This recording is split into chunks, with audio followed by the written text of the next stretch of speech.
안녕하세요, 딸기 케이크입니다. 오늘은 삼각대에 대해서 제가 설명을 드리도록 하겠습니다. 제 뒤에 보면은 삼각대가 몇 개 보이죠? 제가 갖고 있는 삼각대들 중에서 좀 종류가 다른 것들을 좀 끌어내다가 이렇게 쌓아봤는데 하도 안 꺼내가지고 먼지가 쌓인 녀석들이 있어서 손이 지금 상태가 저한테 누가 물어보더라고요. 삼각대를 왜 씁니까? 왜 써야 합니까? 이렇게요. 삼각대 왜 써야 될까요? 저 같은 경우는 습관인 거죠. 삼각대는 습관 때문에 쓰는 겁니다.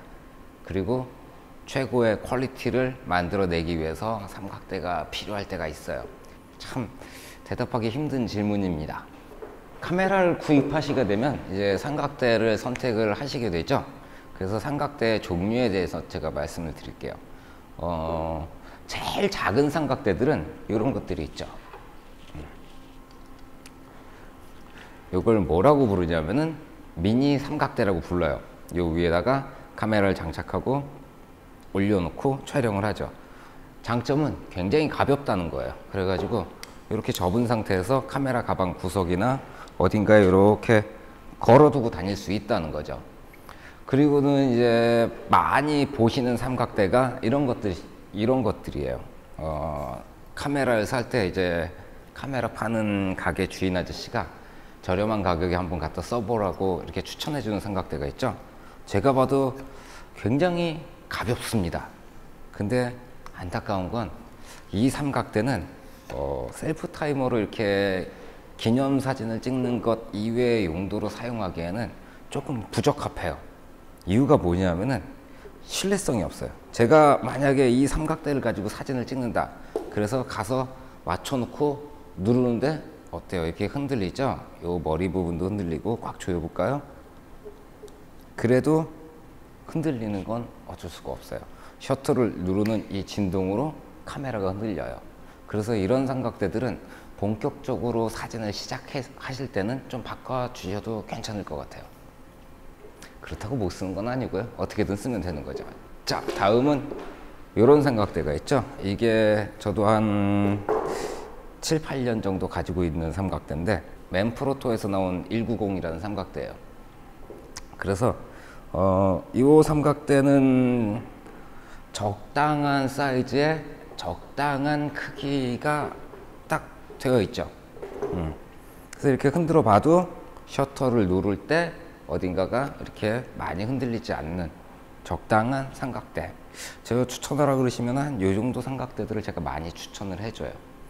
요거보다 작으면 삼각대 아니잖아요. 나무젓가락이지. 그건 아닌가?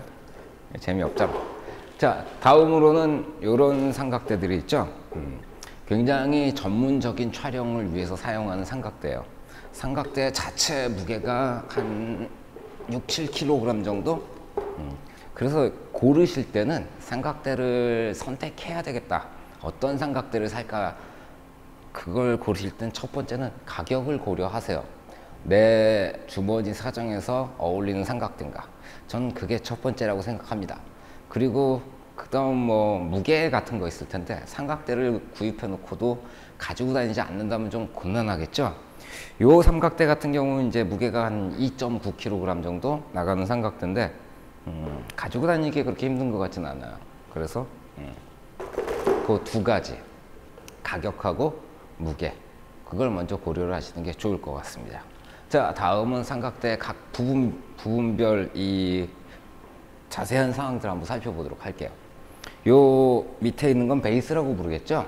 그래서 제가 지금 들고 있는 삼각대는 이런 식으로 요 락 장치를 풀어주면 다리를 이렇게 조정할 수가 있어요. 이런 똑딱이 방식으로 조여주는 삼각대가 있고요. 요 큰 삼각대 같은 경우에는 이렇게 똑딱이가 아니고 여기를 보시면 뭐가 있죠. 이거를 돌려줍니다. 이렇게. 그래서 다리를 이렇게 조정을 하거든요. 이런 방식으로 조여주는 방식을 트위스트 방식이라 그래요. 그래서 이 대표적으로 두 가지 방식으로 다리의 길이를 조정할 수가 있겠죠. 그리고 요 위로 오시게 되면은 보이는 게 요거죠. 요 막대기. 요걸 보고 센터 칼럼이라 그래요. 그리고 이렇게 센터 칼럼을 손으로 수동으로 오르락 내리락 거리게 만드는 삼각대도 있고, 요 큰 삼각대를 보시면은 옆에 손잡이가 달려 있죠. 요걸 보고 엘리베이터라 그래요. 그래서 이걸 돌리면 삼각대가 올라가거나 내려가거나 합니다. 그래서 이 엘리베이터가 달려있는 모델도 있고요. 자, 그 윗부분, 이 윗부분에 달려있는 요걸 보고 뭐라 그러냐면 헤드라고 불러요.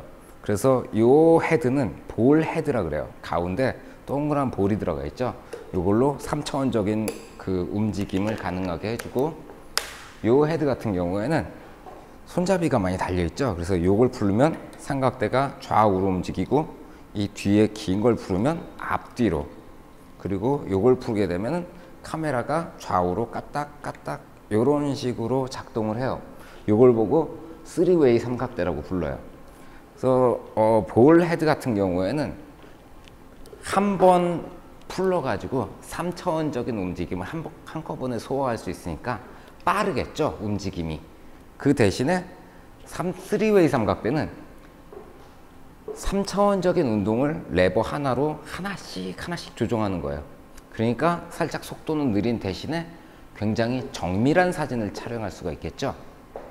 그래서 빠른 사진을 많이 촬영한다 그러면 볼헤드를 선택하시면 되고요. 정밀한 사진을 많이 찍겠다 그러면 3웨이 삼각대가 조금 더 수월하실 겁니다. 다음은 삼각대를 구분하시는 방법이에요. 제일 먼저 그라운드형 삼각대라는 게 있거든요. 그거는 바닥에 이렇게 납작하게 내려놓고 접사 같은 거, 풀 같은 거 이렇게 촬영하실 때 사용하시는 그라운드형 삼각대가 있고, 그 다음으로는 웨이스트 레벨 삼각대라는 게 있어요. 삼각대를 쫙 세웠을 때 한 요 정도까지 와요. 그 중형 카메라들 중에서 보면 이렇게 위에서 아래로 이렇게 파인더를 내려다보고 촬영하는 카메라가 있죠. 그런 파인더를 웨이스트 레벨 파인더라고 부르거든요. 그 웨이스트 레벨 파인더가 장착된 카메라를 놓고 하려고 쓰는 웨이스트 레벨급 삼각대들이 있어요. 그리고 이 정도 사이즈를 보고 스탠다드 삼각대라고 불러요. 뭐 이렇게 높지도 않고 낮지도 않고 그런 삼각대를 스탠다드라고 부르고요. 그리고 요 가운데 센터 컬럼을 뽑지 않고 이렇게 딱 섰을 때 자기 키까지 오는 삼각대 있죠? 이런 걸 아이레벨 삼각대라고 불러요. 그래서 그런 삼각대들은 풍경 촬영 같은 거 하실 때 왜 오랫동안 이렇게 풍경을 보면서 관찰을 해야 되겠죠? 그런데 요 자세로 허리를 이렇게 구부리고 이 상태로 한 30분 이렇게 들여다보고 있으면 허리가 아파가지고 촬영할 때 힘들겠죠? 그래서 풍경 촬영 같은 거 하실 때는 아이레벨급의 삼각대를 사용하시면 굉장히 편해요.